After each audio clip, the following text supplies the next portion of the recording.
4-5 দিন পরে রিপোর্ট আসলো, দেখলাম যে ব্লাড ক্যান্সার। হেড ডক্টর উনি বললো যে ওনাকে বাঁচিয়ে রাখলেও আপনার মানে খুব কম সময় পাবেন, বড় জোর 1 মাস সময় পেতে পারেন। আমার কন্ডিশন তখন খুব খারাপ ছিল, মানে বলার মতো না। হ্যাঁ, অনেক খারাপ ছিল। আমরাও চিন্তা ভাবনা করি নাই যে উনি এতটা মানে ভালো হয়ে উঠবে খুব দ্রুত। গত মাসে আবার সবগুলো রিপোর্ট দেখে, মানে গত মাসে 3 মাস খাওয়ানোর পর ওষুধ, ওই ডক্টরকে হেমাটোলজি বিভাগের নুরুল ফরজ স্যারকে আবার দেখালাম। উনি তো পুরো অবাক, মানে ওনার যে ছিল বলার মতো না। উনি আসসালামু আলাইকুম ওয়া রাহমাতুল্লাহি ওয়া বারাকাতুহু। সম্মানিত দেশবাসী, আমি cancer specialist doctor SM. Sarwar. বিশেষ করে আপনারা জানেন যে সারা ওয়ার্ল্ডের ডাক্তারদের বক্তব্য একসময় ছিল যক্ষ্মা হলে রক্ষা নেই, এখন বক্তব্য হলো ক্যান্সার হলে রক্ষা নেই। একসময় যক্ষ্মা হলে মানুষ মারা যেত, একসময় টাইফয়েড জ্বর হলে কোনো না কোনো অঙ্গ চলে যেত, একসময় বসন্ত রোগ হলে সমস্ত শরীর পাটা টোকার মতো হয়ে যেত, এমনকি রোগীকে বাইরে নেওয়া হতো, বাড়ির বাইরে। এমনকি আমাদের একজন নবীকেও পাহাড়ে নেওয়া হয়েছে বসন্ত রোগের কারণে। এমনকি ডায়রিয়া হইলো গ্রামের পর গ্রাম মানুষ মারা যায়। সেই রোগগুলি যখন কোনো ব্যক্তি নেই, সম্পূর্ণরূপে এখন সুস্থ হয়। এমনই বর্তমানে ক্যান্সার, কিডনি, থ্যালাসেমিয়া, এইডস রোগ সারা ওয়ার্ল্ডের ডাক্তারদের বক্তব্য যে সেগুলো হলো মরণবিধি। চিকিৎসা করতে লাগে মাসে কয়েক লক্ষ টাকা, আবার রোগী একসময় চিকিৎসা করতে করতে মৃত্যু হয়। এমনই একজন আহ মৃত্যুকে যিনি বিজয় লাভ করেছেন, মৃত্যুঞ্জয়ী সেই ব্যক্তি আমাদের সামনে বসা, ব্লাড ক্যান্সার রোগী। আপনারা জানেন ব্লাড ক্যান্সার হওয়া মানেই তাকে প্রতি মাসে 10 ব্যাগ, 15 ব্যাগ, 20 ব্যাগ পর্যন্ত রক্ত দিতে হয়। 1 দিন 2 দিন পর রক্ত দিতে হয়, 3 দিন 4 দিন পর রক্ত দিতে হয়, এমন একটি অবস্থা হয়ে যায়। তো বিশেষ করে সেই ব্লাড ক্যান্সার রোগী মৃত্যুঞ্জয়ী সেই মানুষটার নামও রঞ্জন চক্রবর্তী, নাকি? আপনি তো রঞ্জন চক্রবর্তী। আমরা শুনবো সেই গল্প, আপনি কিভাবে সুস্থ হয়েছেন। বিশেষ করে আগে বলেন আপনার নাম। রঞ্জন চক্রবর্তী। রঞ্জন চক্রবর্তী। রঞ্জন চক্রবর্তী। রঞ্জন চক্রবর্তী। আপনার পিতার নাম? রাখাল চন্দ্র চক্রবর্তী। রাখাল চন্দ্র চক্রবর্তী। আপনার গ্রামের নাম? কামাল্লা। কামাল্লা। Post office? কামাল্লা। থানা? মুরাদনগর। জেলা? কুমিল্লা। কুমিল্লা। আপনার কি হয়? বাবা। আপনার নাম কি? রণবীর চক্রবর্তী। রণবীর চক্রবর্তী। আপনার পিতার নাম? রঞ্জন কুমার চক্রবর্তী। আপনার আম্মুর নাম? জয়রানী চক্রবর্তী। আপনার গ্রাম? কামাল্লা। কামাল্লা। পোস্ট অফিস হলো কামাল্লাই। কামাল্লা, থানা মুরাদনগর। মুরাদনগর, জেলা হলো কুমিল্লা। ঠিকানাটা দিলাম মানুষ যাতে আপনাদের সাথে যোগাযোগ করতে পারে। আচ্ছা, বিশেষ করে আপনি কিভাবে কি অসুস্থ হয়েছিলেন, কোথায় ডাক্তারের কাছে গেছেন, কিভাবে রিপোর্ট করেছেন, কি ধরা পড়ছে, কি চিকিৎসা করেছেন এবং কিভাবে সুস্থ হয়েছেন, আপনি একটু যদি আপনি নিজে একটু বিস্তারিত বলেন। 4 মাস আগে, 5 মাস আগে, হ্যাঁ 5 মাস আগে আমার ব্লাডে ডেঙ্গু পজিটিভ ছিল। প্রথম 6 মাস। ডেঙ্গু যে পজিটিভ হ্যাঁ, হয়েছে, হ্যাঁ। কোন ডাক্তারের কাছে দাঁড়ান? আমরা প্রথম আসলে- কুমিল্লা টাওয়ারে ডেঙ্গু পজিটিভ ধরা পড়ে। তারপর ওনার প্লাটিলেট কাউন্ট কমতে থাকে, হিমোগ্লোবিন কাউন্ট কমতে থাকে। তারপর আমাদেরকে কুমিল্লা টাওয়ার থেকে বললো যে আমাদের তো প্লাটিলেট অ্যারেঞ্জ করার কোনো নেই, আপনি বরং কুমিল্লা মেডিকেলে নিয়ে যান। তারপর কুমিল্লা মেডিকেলে নিলাম। কুমিল্লা মেডিকেলে রাত্রেবেলা 9টা 40 মিনিটের সময় আমাদেরকে বললো হার্ট অ্যাটাক হচ্ছে। তারপর আমরা সেখান থেকে কুমিল্লা থেকে প্রথমে আনলাম যে ঢাকায় বার্ডেমে ওনাকে রাখবো না, বললো যে রোগীর কন্ডিশন এত ভালো না, আপনারা অন্য জায়গায় ট্রান্সফার করে নিয়ে যান। তারপর ধানমন্ডি পপুলারে নিলাম। ধানমন্ডি পপুলারে নেওয়ার পর ওনারাও দেখলাম যে মানে মানে হেজিটেট ফিল করছে ওনাকে রাখার জন্য আর কি। ওনার বাহানা বানাচ্ছে যে আমাদের দিকে নেই, মানে ওনার কন্ডিশন খুব খারাপ ছিল।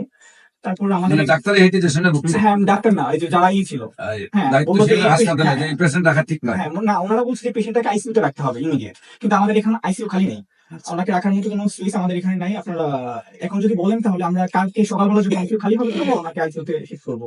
এখন আমার কেবিনে রাখবে। তারপর আমাদের একজন জেঠু আছে, চন্দন রায় জেঠু, উনি মানে খবর নিয়ে আজগর একটা আইসিইউ সিট খালি পেলো ওইখানে।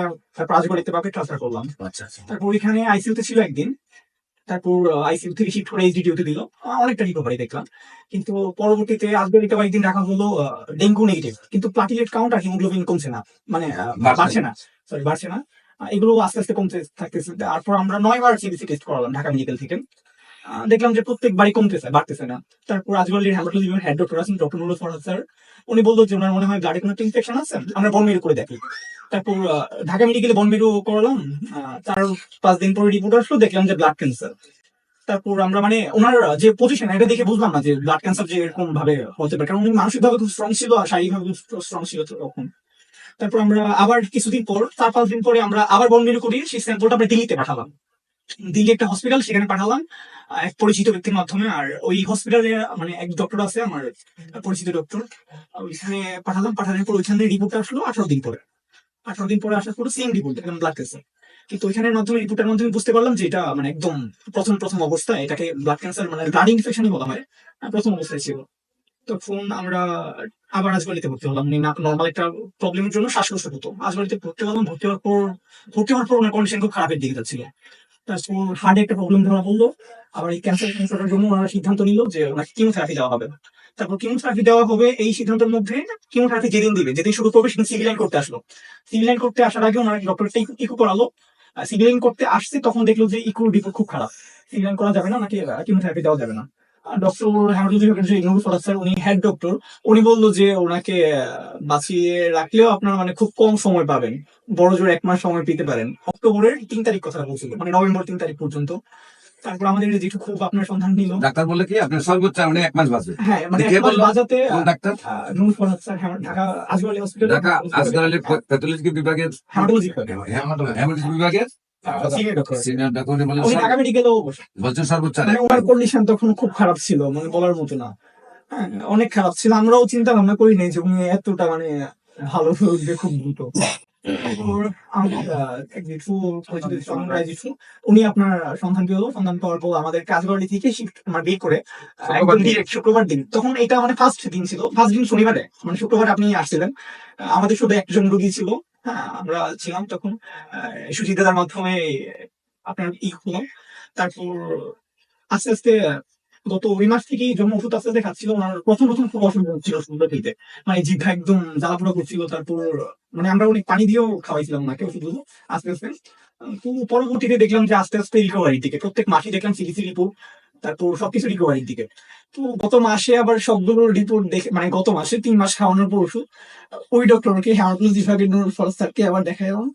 উনি তো পুরো অবাক, মানে ওনার যে ছিল বলার মতো না। উনি একদম বলতেছে যে ওনাকে বলছেন যে স্যারের কাছে তুমি পাঠাই। হ্যাঁ হ্যাঁ, উনি আরে ও তো ওই দিনই আমাদেরকে, পরবর্তীতে এক পেশেন্ট গেল ওনার কাছে, উনি বলল, আব্দুল্লাহ হাসপাতাল হ্যাঁ না? Doctor Nurul Faraz sir, doctor Nurul Farhad. হ্যাঁ উনি অনেক আমাদের অনেক উপকার করছে, অনেক সাপোর্ট করছে। হ্যাঁ, কিন্তু ওই সময় একটু ভয়ে লেগে গেছিল যখন উনি হাল ছেড়ে দিয়েছিল। অবশ্য এই আর কি। তারপর ভালো দিকে এখন তারপরে উনি ওনার কথাই আমার কাছে আসা। হ্যাঁ। তারপরে প্রতি মাসে এখন মানে মানে পরের মাসে যখন 1 মাস চিকিৎসা করছেন, 1 মাস চিকিৎসা করার পরে হিমোগ্লোবিনটা কত আসছে? বাট হিমোগ্লোবিন তখন বাবার হিমোগ্লোবিন সর্বনিম্ন 6 নাম ছিল, 6 নাম ছিল। দাম ছিল 6, কিন্তু আমার 1 মাস চিকিৎসা করার কত আসছিল প্রথম মাসে? আস্তে আস্তে বাড়ছে, এখন 13। এইখানে উঠছিল। আচ্ছা। তারপর মমি থেকে পাশাপাশি আমরা আরসিসি ব্লাড ওনাকে দিতে হইছে।